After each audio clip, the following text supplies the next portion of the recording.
Bienvenidos a la segunda entrega con respecto al módulo 3, conceptos de seguridad de redes en el contexto de el CCNA 3, redes empresariales, seguridad y automatización.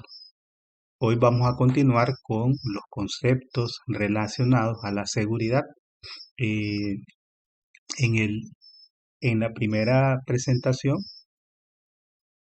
de este módulo abordábamos conceptos importantes relacionados con los diferentes tipos de hackers, los conceptos relacionados con el malware, dentro de otros conceptos importantes que abordábamos en este módulo.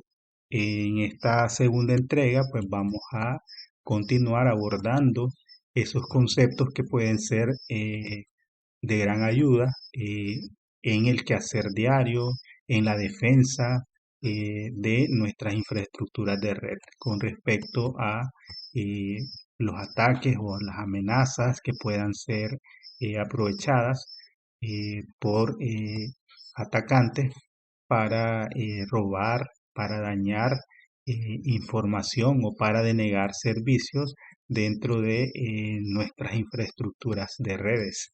Entonces vamos a continuar abordando todos estos conceptos que son de interés.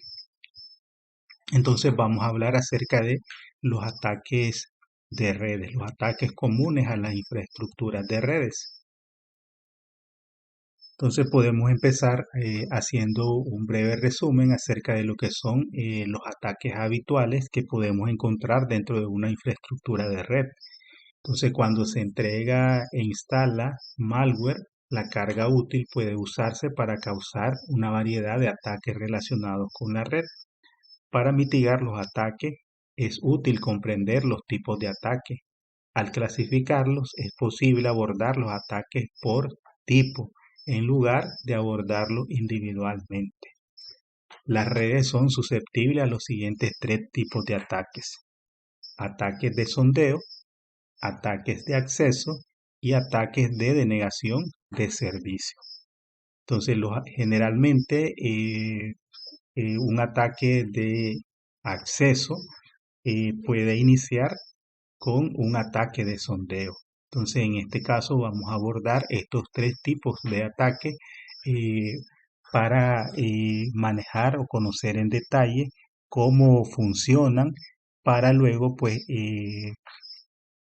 tener las herramientas de cómo defendernos frente a estos tres tipos de ataques que pueden afectar nuestras infraestructuras de redes.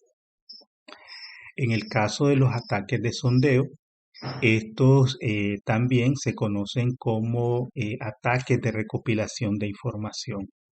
En este tipo de ataques, los atacantes utilizan algún tipo de mecanismo que les permite realizar sondeos para realizar la detección no autorizada y el análisis de sistemas, servicios o vulnerabilidades. Los ataques de sondeo preceden los ataques de acceso o los ataques de denegación de servicio.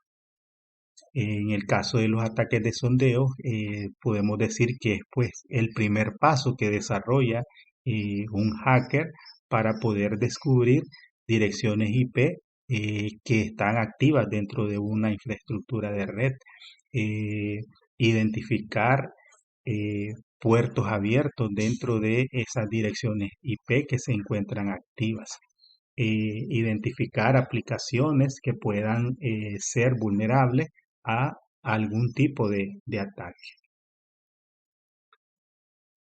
Entonces, en esta tabla vamos a ver algunas de las técnicas utilizadas por los atacantes para realizar pues un ataque de sondeo.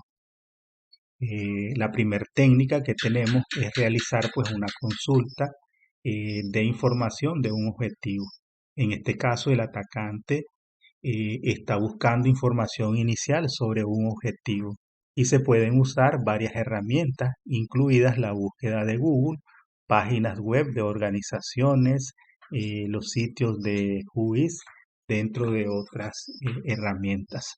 Entonces, Generalmente todas estas herramientas son muy conocidas por los técnicos o especialistas del área de redes. Por ejemplo, en el caso eh, de red, en el caso de la web, tenemos una aplicación que se llama Network Tools. Network Tools. Y como esta existen diferentes herramientas que podemos utilizar y que los atacantes también las suelen utilizar para identificar pues diferentes eh, opciones. Por ejemplo, en este caso, esta es la dirección IP, bueno, una dirección IP. Vamos a resolver una dirección IP. Por ejemplo, el de www.cisco.com.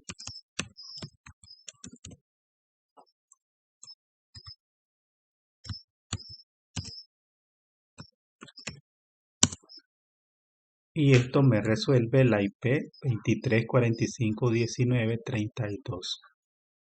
23451932. Entonces, en Network Tool yo puedo usar la herramienta Whois y luego pues indicar que quiero saber información relacionada con la IP 23451932. 23 45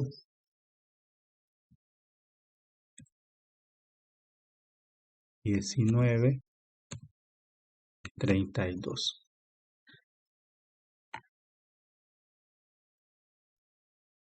Entonces, en este caso, pues aquí me va a decir cuál es el rango y me dice que este es, digamos, el dueño de la dirección IP, que es Akamai.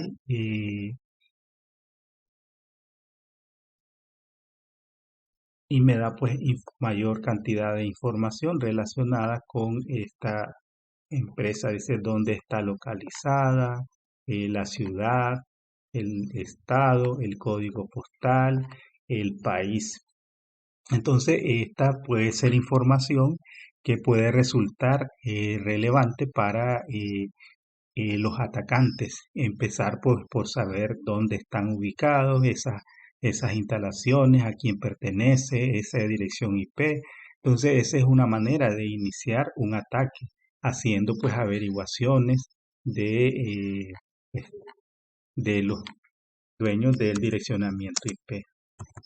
Por ejemplo, otro, este,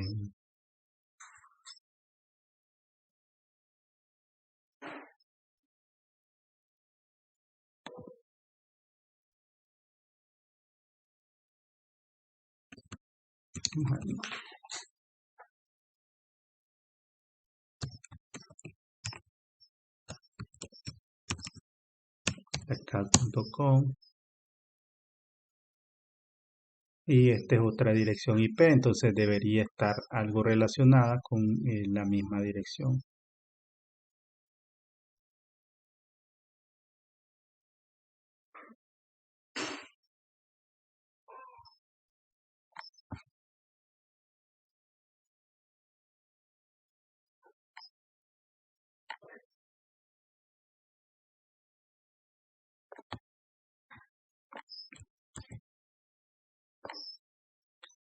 Entonces, básicamente puede estar relacionada pues con el mismo sitio.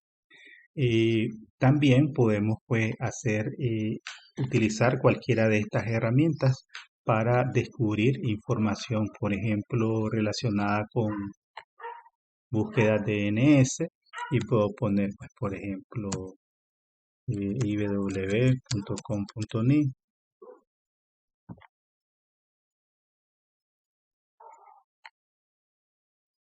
y luego pues aquí me muestra información relacionada con este dominio.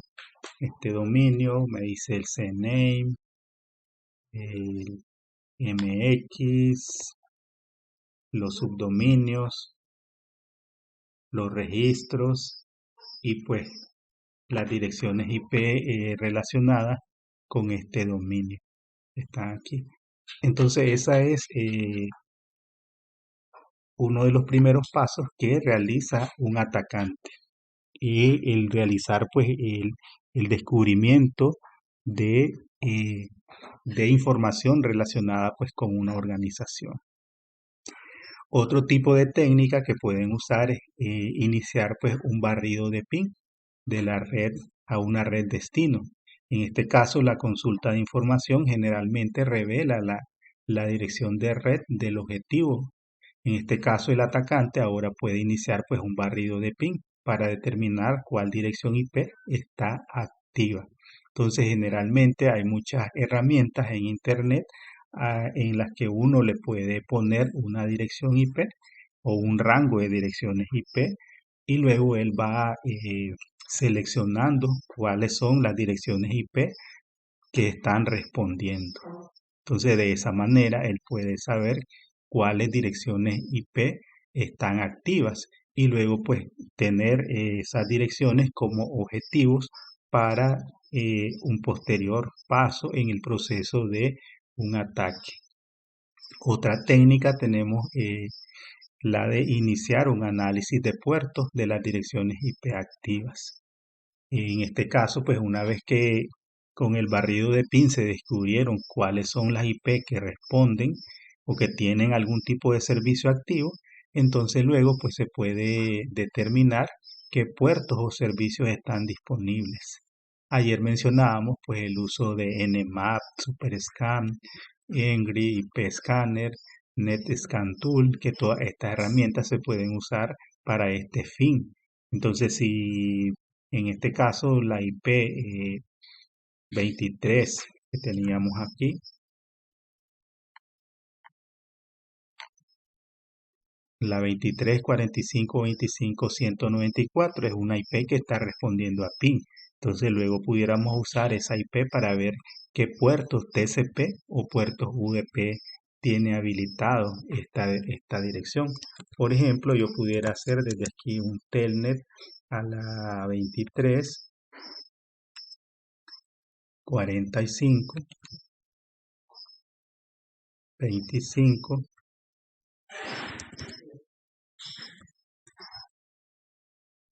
25 194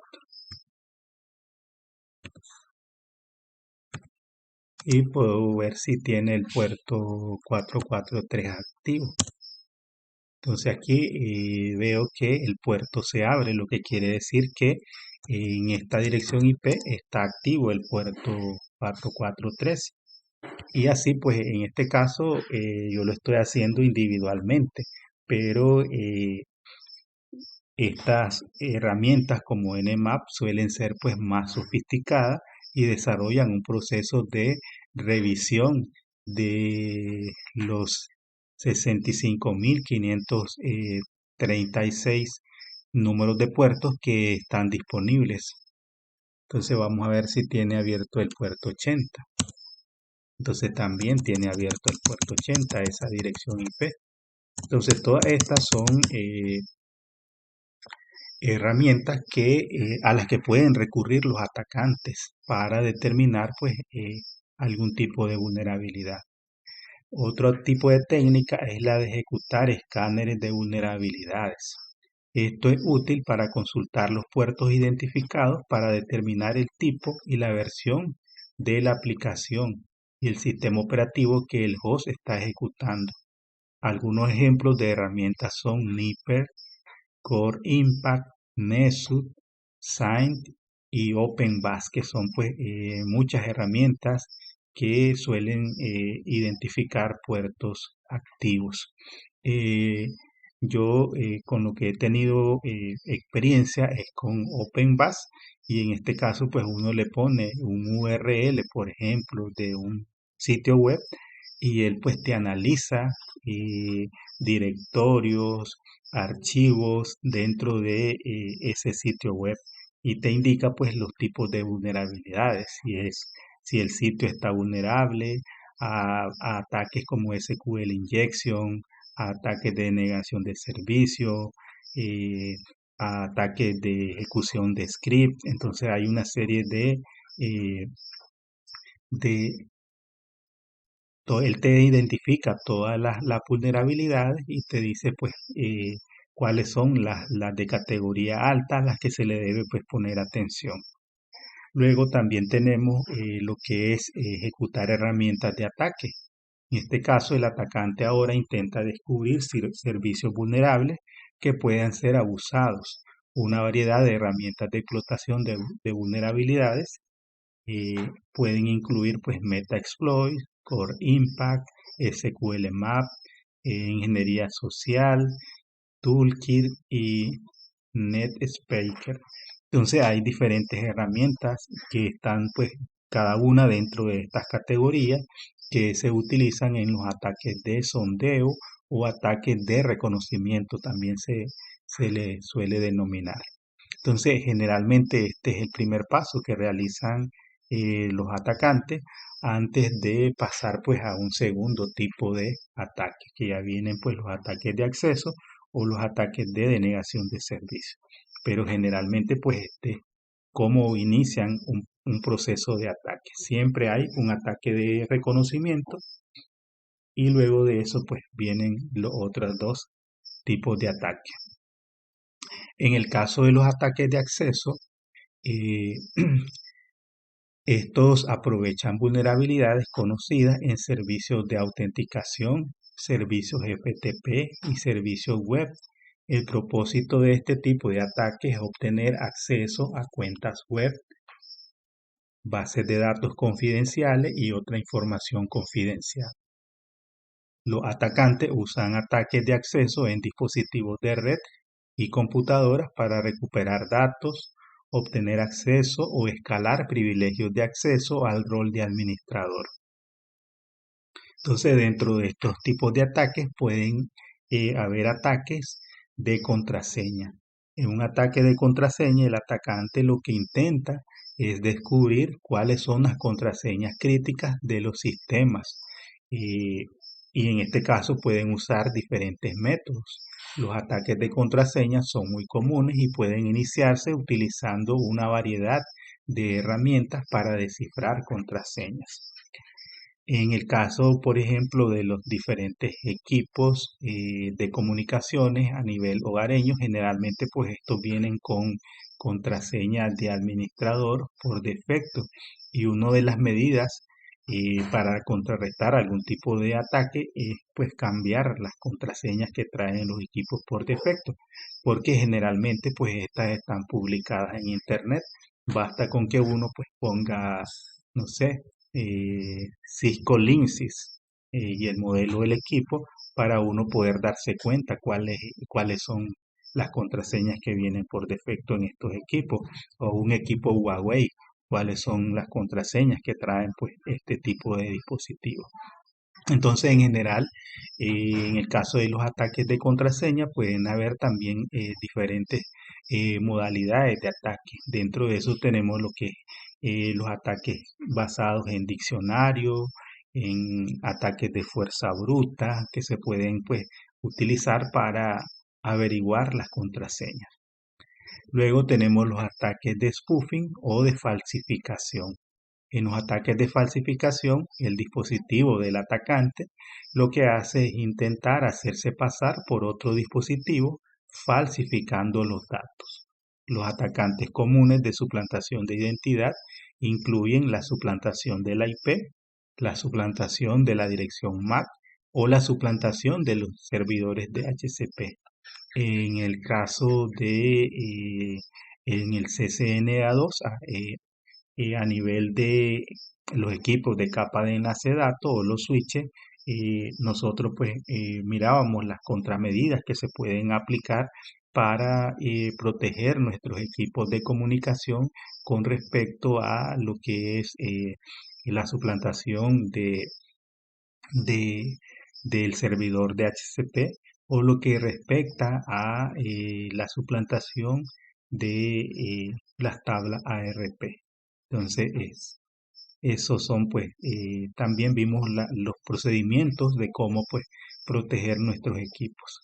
Entonces estos ataques de suplantación se analizan pues con más detalle. Entonces, dentro de estos tipos de ataques de acceso, también podemos incluir lo que son los ataques de confianza, el redireccionamiento de puertos, los ataques de hombre en el medio y los ataques de desbordamiento de buffer o buffer overflow.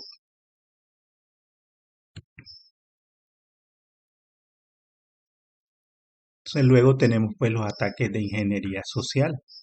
La ingeniería social es un ataque de acceso que intenta manipular a las personas para que realicen acciones o divulguen información confidencial. Algunas de las técnicas son presenciales, mientras que otras pueden ser por teléfono o pueden ser a través de Internet. Entonces, uno de los eslabones más débiles dentro de la infraestructura de seguridad suelen ser los usuarios. Entonces, generalmente los atacantes, a través de ingeniería social, pueden, pues, no sé, realizar llamadas telefónicas para solicitar información de la empresa o información de los usuarios. Pueden hacerse pasar por otro usuario para pedirte, no sé, usuarios y contraseñas.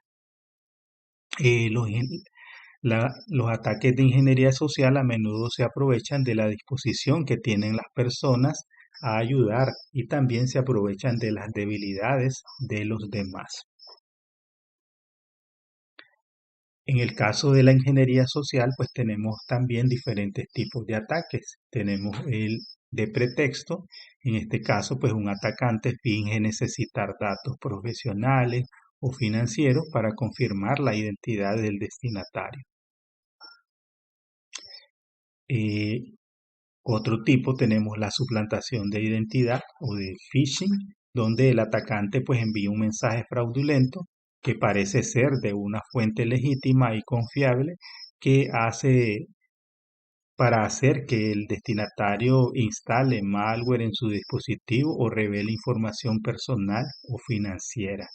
Generalmente pues en el caso de las direcciones de correo electrónico.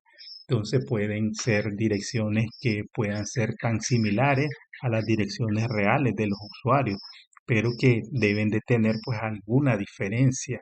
Eh, en este caso lo que puede confundir pues al usuario o engañarlo para creer en que el destinatario de ese correo pues es alguien conocido o es alguien que está solicitando la información.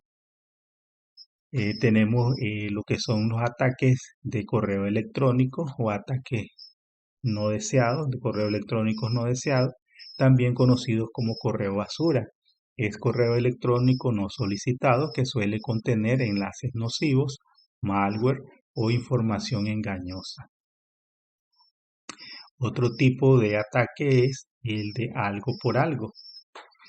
En este caso, a esto también se le denomina quid pro quo y es cuando el atacante solicita información personal a cambio pues de algún obsequio como medida pues para engañar, entonces puede ofrecer algún tipo de obsequio a cambio de que se le proporcione pues la información. Otro tipo de ataque de ingeniería social es el de carnada o baiting. Un atacante deja deliberadamente una unidad flash infectada con malware en un sitio público donde una víctima encuentra la unidad, la coloca en su equipo portátil y sin darse cuenta pues instala malware. Entonces, algunas empresas cuentan con herramientas que son especialistas en lo que es la protección contra pérdida de datos, unas aplicaciones que se le llaman o se conocen como DLP, las que pues evitan que los usuarios puedan pues copiar información de las organizaciones a unidades extraíbles como la USB. Entonces, instalar en nuestros dispositivos una unidad USB que no sabemos su origen, entonces puede ser catastrófico. para la información o para nuestros dispositivos. Otro tipo de ataque de ingeniería social es la simulación de identidad. En este tipo de ataque es donde un ataque finge ser alguien más para ganarse la confianza de la víctima. Luego tenemos los ataques de infiltración, que este tipo de ataque es presencial, en el cual pues el atacante sigue muy de cerca a una persona autorizada para poder acceder a un área protegida. Por ejemplo, hay muchas organizaciones que tienen control de acceso, pero el control de acceso es con un teclado y el usuario pues marca un código. Entonces, una persona puede pues simplemente observar y ver cuáles son los dígitos que marcó el usuario para poder luego pues lograr tener el acceso. Ese es un tipo de ataque de infiltración. Y luego tenemos pues el ataque de espiar por encima del hombro, perdón. Este es un tipo de ataque presencial en el cual el atacante mira con disimulo sobre el hombro de una persona para robar sus contraseñas u otra información. Y luego tenemos la inspección de basura o dumpster diving, que es un tipo de ataque presencial en el cual el atacante hurga dentro de la basura en busca pues de información que le pueda resultar de interés para luego pues desarrollar pues un tipo de ataque. Entonces esos son todos los ataques relacionados con ingeniería social en la cual estamos involucrados todos como usuarios. Entonces tenemos que conocer todos estos tipos de técnicas que utilizan los atacantes para estar prevenidos cuando se nos presente pues algún tipo de situación sospechosa que pueda poner en riesgo pues la seguridad de nuestras organizaciones.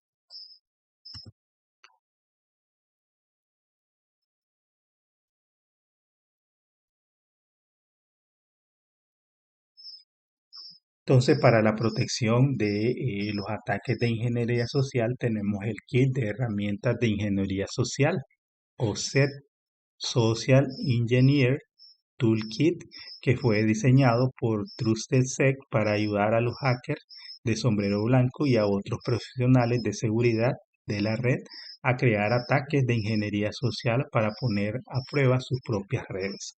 Las empresas deben capacitar y educar a sus usuarios sobre los riesgos de la ingeniería social y desarrollar estrategias para validar las identidades por teléfono, por correo electrónico o en persona. En la figura se presentan pues las prácticas recomendadas que pueden seguir todos los usuarios. Entonces, una buena medida y es una de las recomendaciones cuando se implementan eh, dentro de una organización un sistema de gestión de seguridad de la información, es la capacitación pues del personal. El personal debe estar involucrado en todos los aspectos relacionados a la seguridad y hablamos pues desde el que tiene el nivel más alto dentro de una organización, ya sea el gerente o el presidente, hasta pues los últimos niveles en el rango pues de empleados que puedan existir dentro de una organización. Entonces, la protección contra los ataques de ingeniería social, tenemos nunca proporcionar nuestras credenciales como nombre de usuario y contraseña a nadie. Nunca dejar nuestras credenciales de nombre de usuario, contraseña, donde puedan encontrarse fácilmente. En este caso, en en cierta sesión remota en la que yo estaba participando para un soporte remoto a un dispositivo, yo tenía pues mis contraseñas en un archivo de texto. Entonces, pues realmente vi que esa no era pues la mejor práctica para proteger mi información. Entonces, en ese momento decidí eh, almacenar todas mis contraseñas dentro de un software que me permita pues que asegurar las contraseñas y que éstas pues estén cifradas de tal manera que si alguien pues ve las contraseñas, pues va a ver caracteres eh, cifrados y por lo tanto pues no va a saber cuáles son mis contraseñas que yo estoy utilizando. Además que el software está protegido con una contraseña. Y eso es uno de los errores más comunes que cometemos todos. Mantener dentro de nuestros escritorios, pues, las contraseñas visibles. E incluso hay usuarios que tienen, pues, un post-it pegado a su monitor con la contraseña de dominio de su equipo. Y eso, pues, no debe existir nunca. Dentro de los procedimientos de lo que se llama una auditoría informática, generalmente pues revisan aspectos de ese tipo, como los escritorios limpios que le llaman. Entonces, un escritorio limpio pues van a verificar de que no tengas información confidencial dentro de los escritorios o visible a otros usuarios. Otra recomendación es nunca abrir correos electrónicos de fuentes no confiables. Entonces, en la mayoría de casos, pues, si recibimos algún tipo de correo que no conocemos el destinatario, pues lo ideal, pues, es averiguar primero y no, pues, abrir o instalar algo pues, que me enviaron por correo. Entonces, generalmente muchos de los atacantes a veces envían este tipo de correo e incluso hay correos electrónicos que te envían pues que te ganaste la lotería en, en la, en la, en la lotería de, no sé, de Reino Unido, de Gran Bretaña y que le mandes números de cuenta y toda esa parte, ¿verdad? Generalmente mecanismos de engaño que pueden utilizar. Entonces, lo ideal pues es no creer en ese tipo de situaciones. Otra recomendación es nunca publicar información relacionada con el trabajo en las redes sociales. Generalmente la mayoría pues de personas publican en las redes sociales, que ahorita estoy pues en una reunión de trabajo, que se están tomando fotos dentro de sus oficinas, entonces generalmente pues es contraproducente contra los ataques, ¿verdad? Entonces los atacantes o los hackers están ahí pues inspeccionando y pueden pues llevar un paso adelante con respecto a la información de los usuarios. A veces el estar conversando en las calles con otra persona y le estás diciendo todo cómo es tu oficina o qué es lo que vas a llegar a hacer o de tu casa generalmente.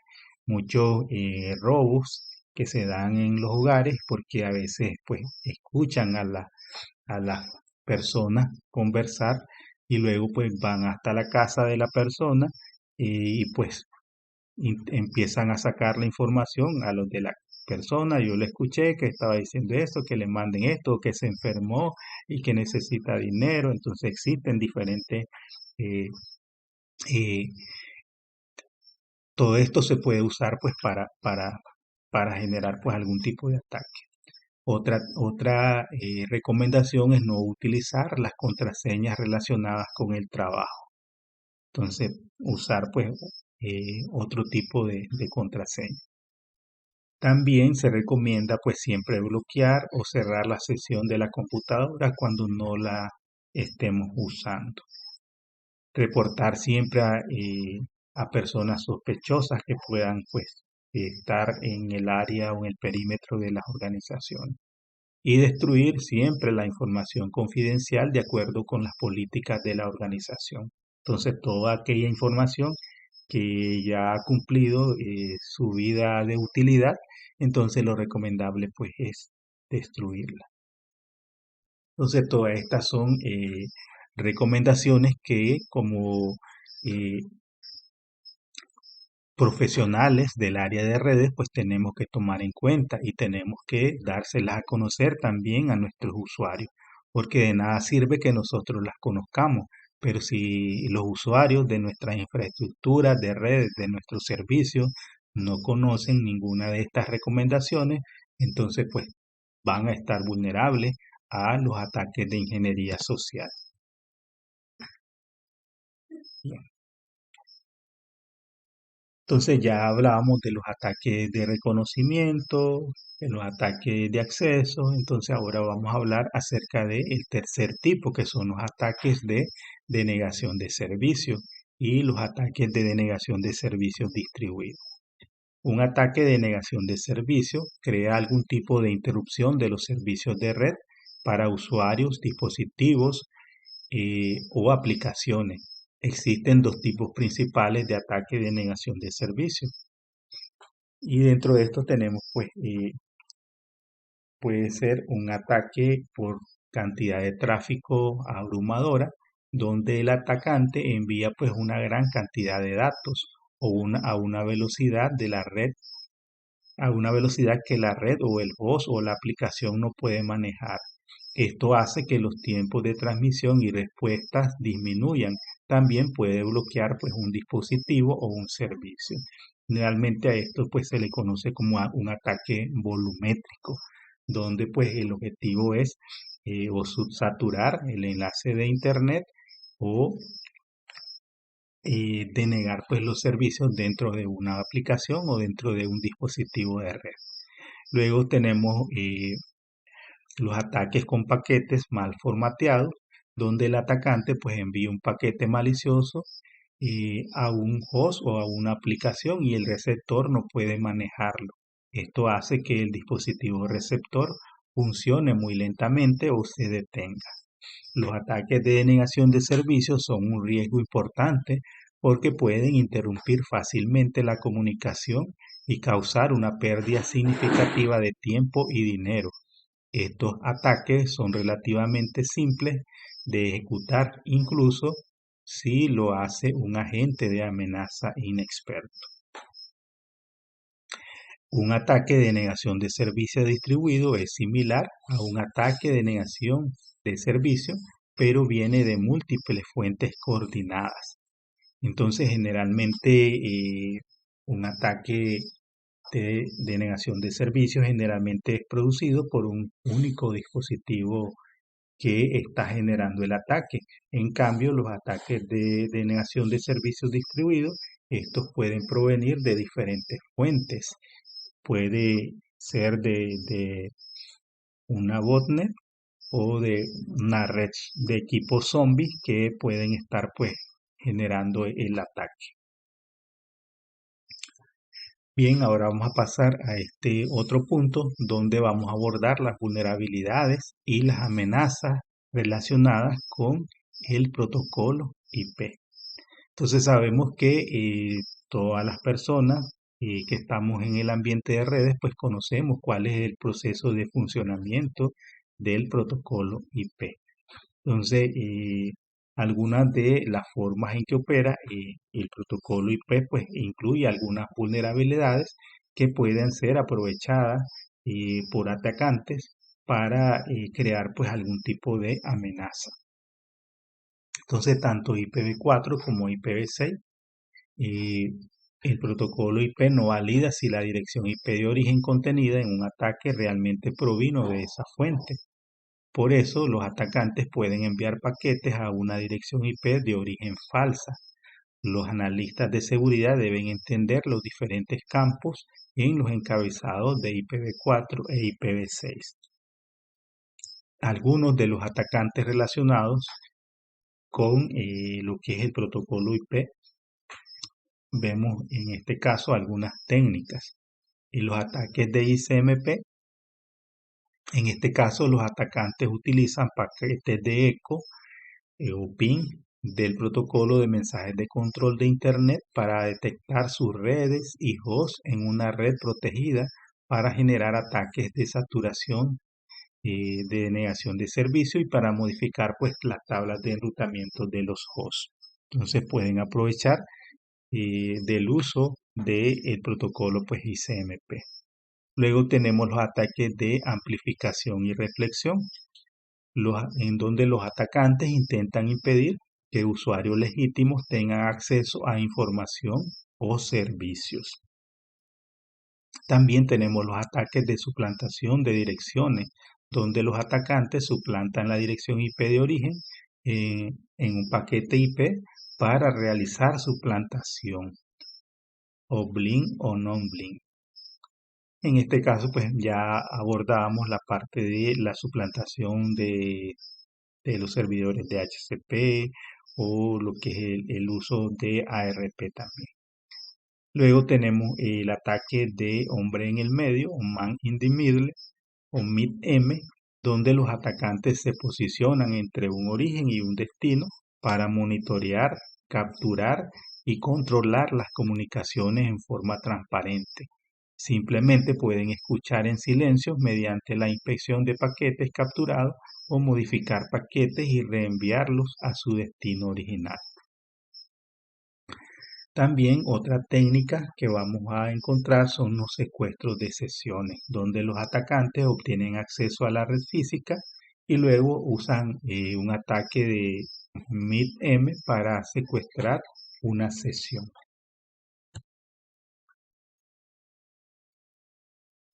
Los agentes de amenaza utilizan ICMP para los ataques de reconocimiento y análisis. O sea, los ataques de el primer tipo de ataque que mencionábamos es el ataque de reconocimiento. Y en este caso, pues se puede utilizar ICMP para realizar pues un barrido de PIN, en el cual pues a través de una herramienta se le pone una red y luego esta herramienta empieza a hacer PIN a cada una de las direcciones IP. A eso se le llama pues un ataque de barrido de PIN. Esto le permite iniciar ataques de recopilación de información para conocer la disposición de una topología de red, detectar qué hosts están activos dentro del alcance, identificar el sistema operativo del host, identificación del sistema operativo y determinar el estado de un firewall. Los atacantes también usan ICMP para desarrollar ataques de denegación de servicio. Entonces, tanto ICMP versión 4 como ICMP para versión 6 también pues son susceptibles a ataques. Las redes deben tener filtros estrictos de listas de control de acceso en el perímetro de la red para evitar sondeos de ICMP desde Internet. En el caso de redes grandes, los dispositivos de seguridad como los firewalls y los sistemas de detección de intrusión o IDS o IPS deben detectar este tipo de ataques y generar alertas para los analistas de seguridad. Por ejemplo, en mi caso yo monitoreo a diario un IPS y pues el IPS activa diferentes, trabaja en base a firmas. Entonces él pues tiene ya identificados comportamientos de cómo se desarrollan los ataques y en base a ese comportamiento pues él empieza a habilitar las firmas. Por ejemplo, puede activar una firma si alguien pues por ejemplo intenta hacerle ping a todas las direcciones IP de nuestro segmento de red. Entonces, de esa manera, pues se pueden activar estas firmas para evitar de que este tráfico pues pueda ingresar hacia nuestras infraestructuras de redes y pues que se bloqueen de manera automática.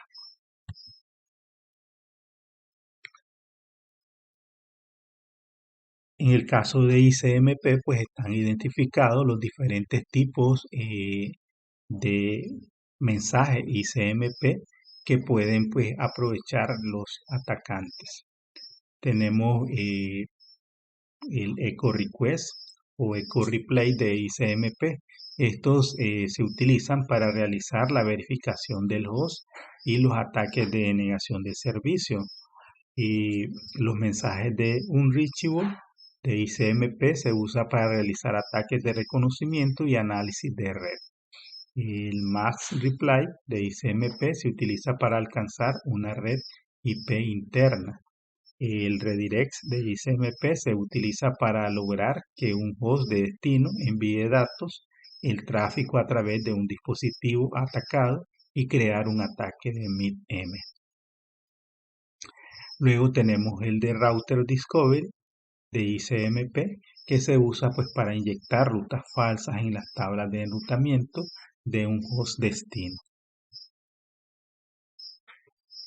Bien, entonces tenemos el ataque de reflejo y amplificación, donde los atacantes suelen usar técnicas de amplificación y reflejo para crear ataques de denegación de servicio.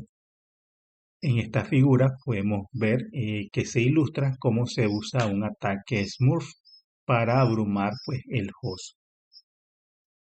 Entonces el atacante hace una solicitud de eco de ICMP, origen, IP de la víctima.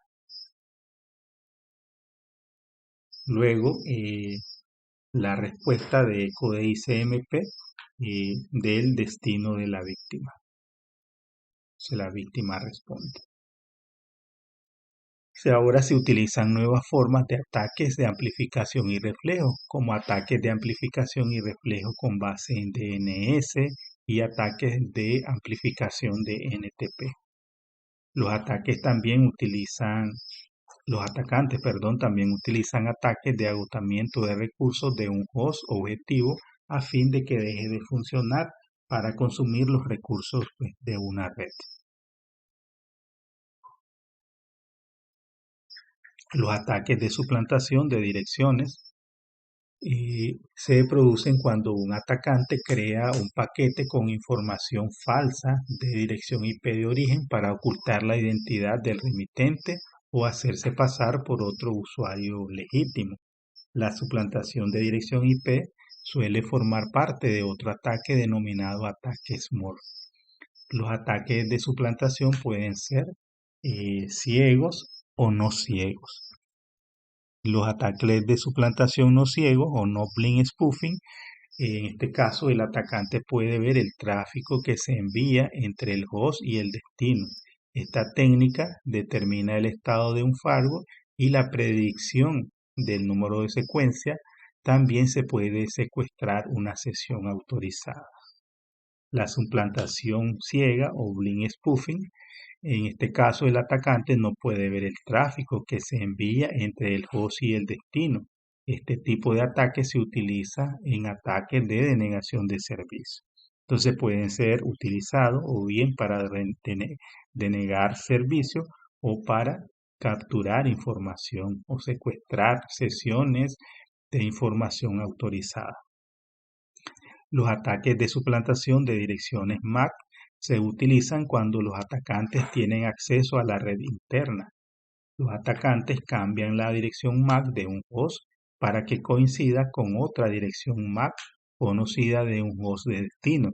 Por ejemplo, muchas infraestructuras inalámbricas desarrollan mecanismos de seguridad dentro de las controladoras inalámbricas, por ejemplo, el registro de las direcciones MAC de los IP para que se puedan conectar a las infraestructuras de red. Entonces, si un host envía una petición de autenticación y asociación a una red inalámbrica, entonces lo que envía es su dirección MAC. Entonces, el controlador inalámbrico la busca dentro de su registro para determinar si esta dirección MAC está registrada. En el caso de que estuviera registrada, entonces brinda el permiso para que el host se pueda asociar y conectar a la red inalámbrica. Entonces, este tipo de ataque pudiera ser aprovechado para usar o utilizar una dirección MAC que está registrada dentro del controlador para obtener acceso pues de manera fraudulenta a la red inalámbrica de una organización. Los ataques de suplantaciones de direcciones MAC se utilizan cuando los atacantes tienen acceso a la red interna. Los atacantes también cambian la dirección MAC de su host para que coincida con otras direcciones MAC conocidas de un host destino. Bien, ahora vamos a hablar acerca de las vulnerabilidades de TCP y UDP. Entonces, si bien recordamos el encabezado de un segmento TCP, la información del segmento TCP aparece inmediatamente después del encabezado IP. Los campos de segmentos de TCP y los bits de control aparecen en la figura. Entonces, en una captura de tráfico se pueden ver pues todos los campos, ya sea de un paquete IP o de un segmento TCP o UDP. Entonces, en el caso de los segmentos TCP, estos contienen eh, los siguientes 6 bits de control de un segmento TCP. Dentro del campo bit de control tenemos el de urgente, que es un campo que indica pues urgencia, ese es su significado. El ACK, que es un campo de reconocimiento significativo, que indica pues el valor de acuse de recibo. Recordemos que en el caso de TCP, cuando se envían segmentos o cuando se envía una ventana de información, entonces pues el host transmisor espera una confirmación de la recepción de esos mensajes, que es un acuse de recibo, o en el caso del establecimiento de una sesión a 3 vías con TCP. Entonces, dentro de ese proceso se envían pues mensajes de acuses de recibo. Tenemos el de PSH, que es la función de empuje, el de RST, que es el de restablecer la conexión, el de SYN, que es el de sincronizar números de secuencia, y el de FIN para indicar pues que no hay más datos del emisor. Entonces, el de sincronización se utiliza en eh, la sesión de 3 vías para establecer pues una comunicación TCP. El de fin se utiliza para finalizar pues una sesión TCP. Entonces, TCP ofrece los siguientes servicios: entrega confiable. En este caso, TCP incorpora reconocimiento para garantizar la entrega. Si no se recibe un acuse de recibo oportuno, el emisor retransmite los datos. Requerir acuses de recibo de los datos recibidos puede causar retrasos sustanciales. Algunos ejemplos de los protocolos de capa de aplicación que hacen uso de la confiabilidad de TCP incluyen pues HTTP, SSL, TSL, FTP y la transferencia de zonas de DNS. Entonces, TCP garantiza la entrega confiable de los segmentos TCP al, al esperar notificaciones. En caso de que haya pérdida de segmentos, entonces TCP puede pues, realizar transmisiones de aquellos segmentos perdidos o los segmentos para los que no se recibió un acuse de recibo. También realiza operaciones de control de flujo. En este caso, TCP implementa el control de flujo para abordar este problema. En lugar de confirmar la recepción de un segmento a la vez, varios segmentos se pueden confirmar con un único acuse de recibo. Entonces, la entrega confiable se realiza a través pues, de los paquetes de reconocimiento o los acuses de recibo. Y además, pues la confiabilidad puede garantizar pues el envío correcto de la información pues a través del control de flujo que se logra pues a través de ventanas deslizantes. Y la comunicación con estado, donde la comunicación con estado de TCP entre dos partes ocurre gracias a la comunicación eh, a 3 vías, que es la forma en que opera pues TCP. Entonces, para que pueda haber eh, intercambio de información con TCP, entonces primero tiene que ocurrir pues este proceso de establecimiento de la conexión. Entonces, si no hay ese intercambio de 3 vías, entonces no hay intercambio de datos.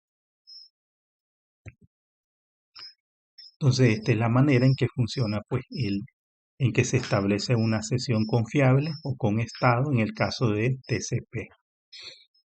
Entonces, primero, el cliente de origen solicita una sesión de comunicación de cliente a servidor con el servidor. Entonces, el cliente que inicia la comunicación envía un mensaje de sincronización que lleva ese mensaje de sincronización un valor de secuencia y un contador de sincronización. Son estos dos parámetros.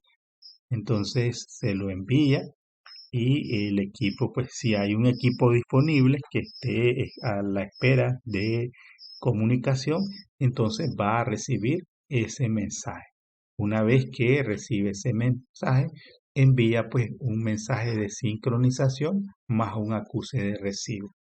Entonces envía su propio valor de secuencia y pues su propio valor de acuse de recibo, que en este caso va a ser en el valor de secuencia del transmisor más 1. Por eso vemos que en el caso del que inicia la comunicación, el valor de secuencia es 100 y el acuse de recibo del receptor es de 101 y envía pues sus propios valores de,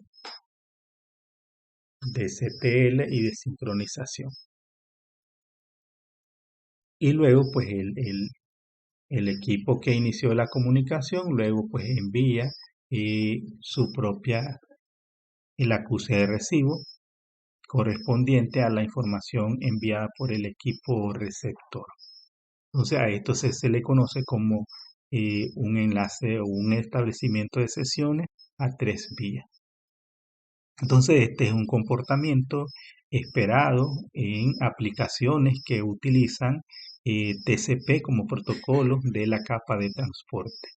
Entonces, este conocimiento también puede utilizarse por los atacantes para desarrollar pues alguna estrategia que le permita eh, realizar pues un ataque.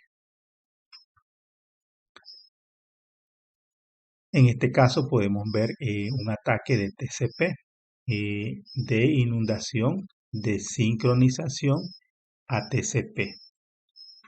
En este punto, un primer paso, el atacante envía múltiples solicitudes de sincronización a un servidor web. Generalmente, los equipos de seguridad pueden identificar como estas solicitudes, pues, como algo correcto, algo válido. Pero si esto ya trasciende a un límite pues muy grande, entonces los equipos de seguridad pueden limitar la cantidad de solicitudes de sincronización que se pueden recibir desde una única dirección IP. Entonces, cuando ya ese nivel excede, entonces pues ya ellos lo toman como algo anormal y pueden bloquear ese tipo de peticiones. Luego, el segundo paso, el servidor web responde con un SYN-ACK para cada solicitud de sincronización y espera para completar el protocolo de enlace de 3 vías. En este caso, el actor de la amenaza no responde a los SYN-ACK. Entonces, de tal manera que el servidor pues se queda esperando las respuestas. Entonces, un usuario válido no puede acceder al servidor web porque el servidor web tiene demasiadas conexiones TCP a medio abrir. Entonces, recordemos que existen pues un número finito de números de puertos. Entonces, por lo tanto, si estos números de puertos se agotan, entonces las peticiones válidas pues no van a poder ser respondidas por el servidor.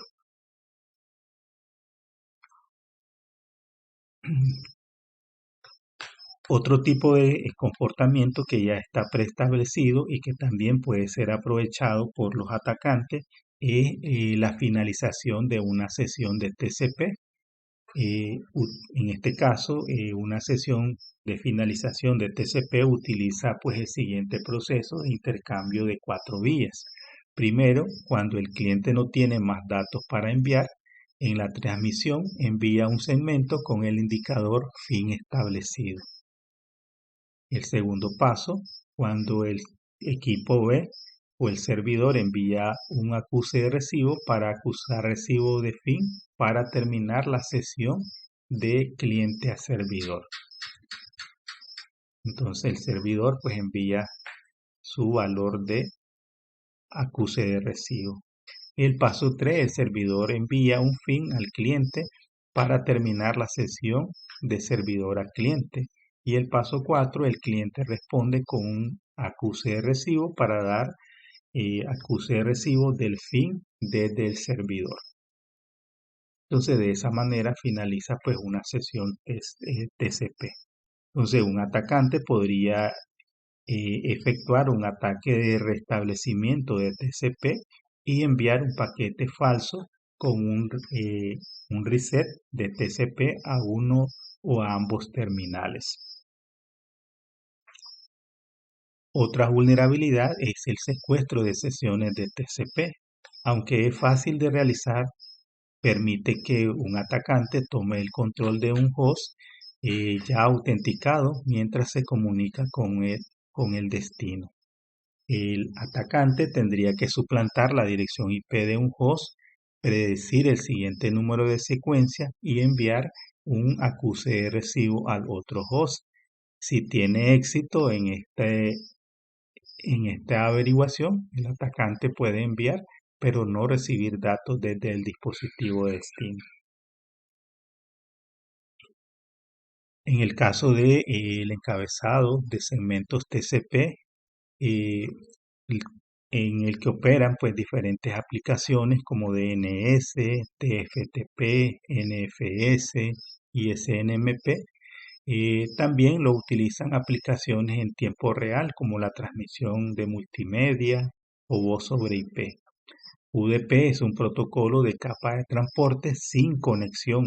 A diferencia de TCP, UDP se le conoce como un protocolo sin conexión, puesto que cuando una aplicación que opera bajo UDP necesita enviar información hacia un host destino, este simplemente las envía.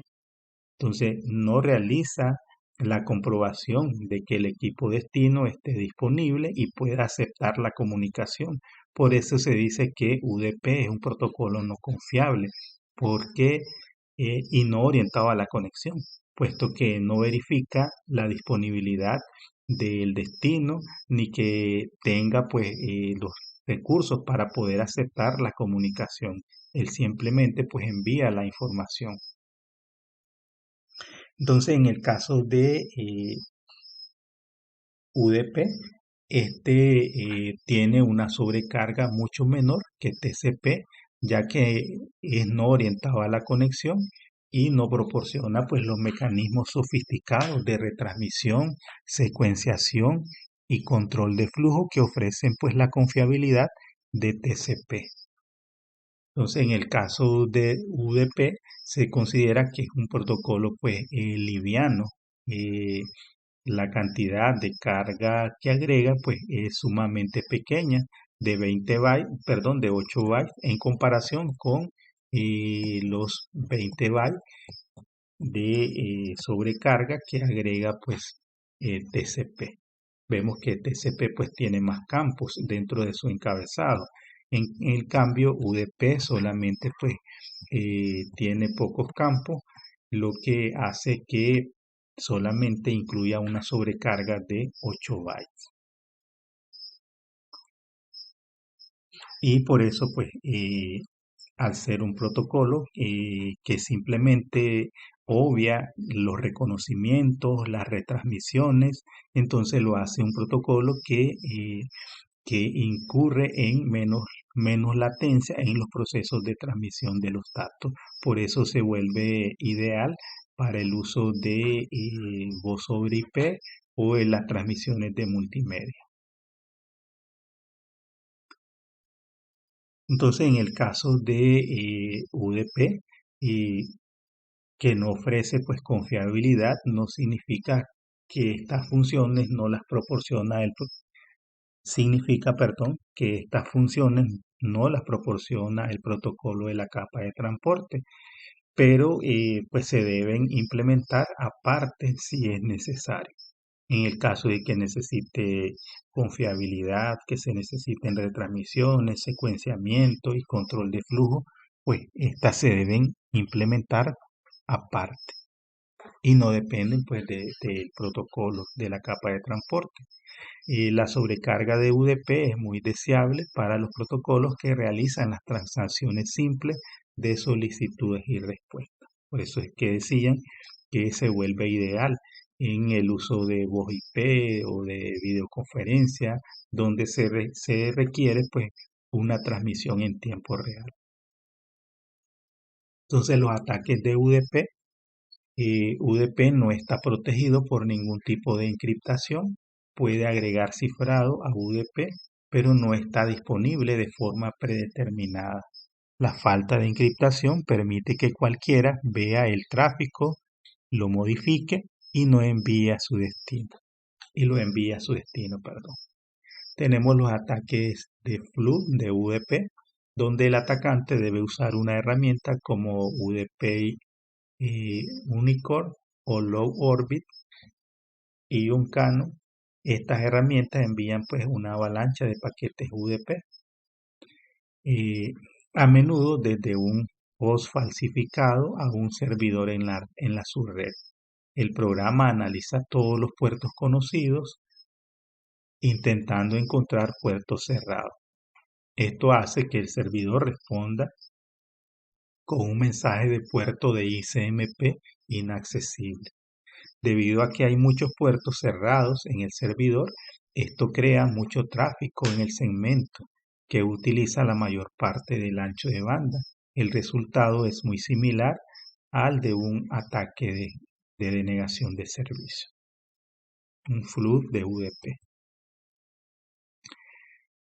Bien, con esto vamos a dar por terminado esta segunda entrega y para no hacerlo tan extenso vamos a tener pues una tercera entrega donde vamos a seguir abordando estos conceptos relacionados a la seguridad. Espero que este segundo avance pues proporcione eh, la información que sea de utilidad para proteger pues nuestras infraestructuras de redes.